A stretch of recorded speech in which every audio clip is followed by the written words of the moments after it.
Vida. Oferecimento Hospital São Marcos. Para toda a vida. Vou convidar aqui o doutor Irapuã mais uma vez. Doutor, seja bem-vindo mais uma vez aqui ao Jornal do Piauí. Desta vez para nós falarmos com a ajuda do Hospital São Marcos e do senhor sobre o AVC, o acidente vascular cerebral, que pode ter consequências graves, doutor. Como é que se identifica que o acidente vascular cerebral pode estar acontecendo, doutor? Sim. Boa tarde, mais uma vez. Boa tarde, novamente. O acidente vascular cerebral, a gente se identifica como? É sempre pensar em AVC quando você tem um déficit neurológico súbito.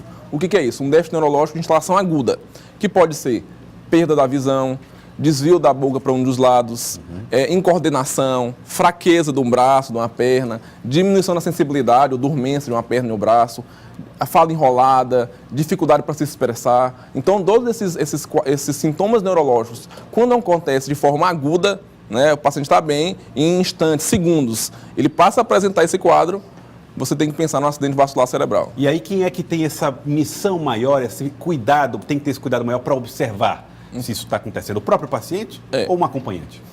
Os sintomas podem acontecer em qualquer lugar, né? A AVC é a segunda principal causa de morte no Brasil e a principal causa de incapacidade, é uma doença muito prevalente, incidente. Então, geralmente, um familiar ou mesmo um paciente percebe. Quando o paciente tem uma afasia, que a gente chama, que é a incapacidade de se expressar, uma dificuldade de falar, fica mais difícil. Então, o próprio acompanhante ou uma pessoa próxima pode reconhecer.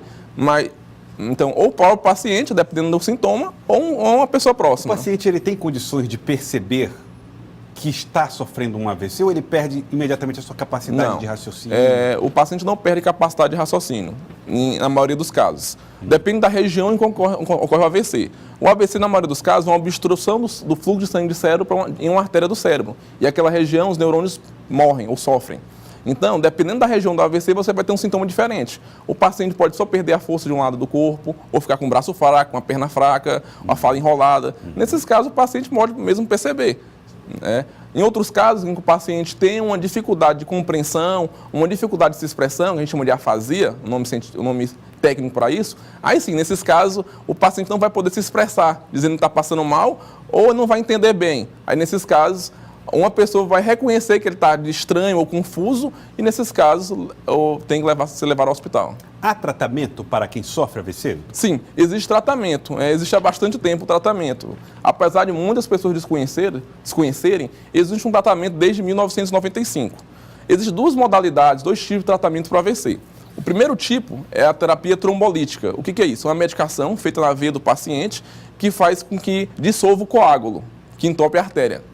Aí evita a morte, né? Ele diminui a incapacidade. Né?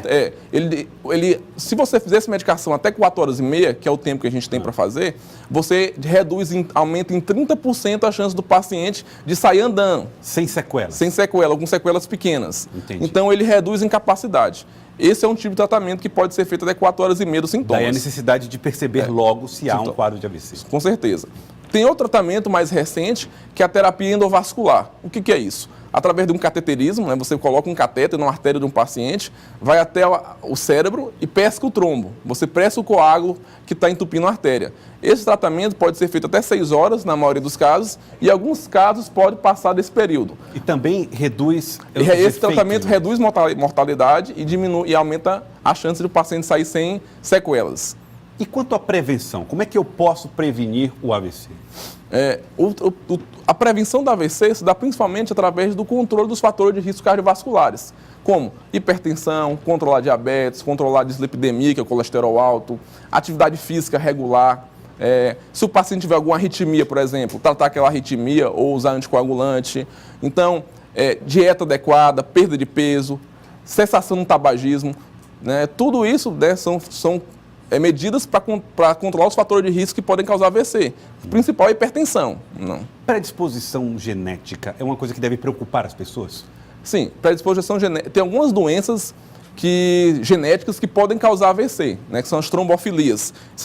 Essas pessoas têm uma predisposição a causar AVC, mas isso é a menor parte dos casos de AVC. 70% dos AVCs podem ser preveníveis através do controle dos fatores de risco. Entendi.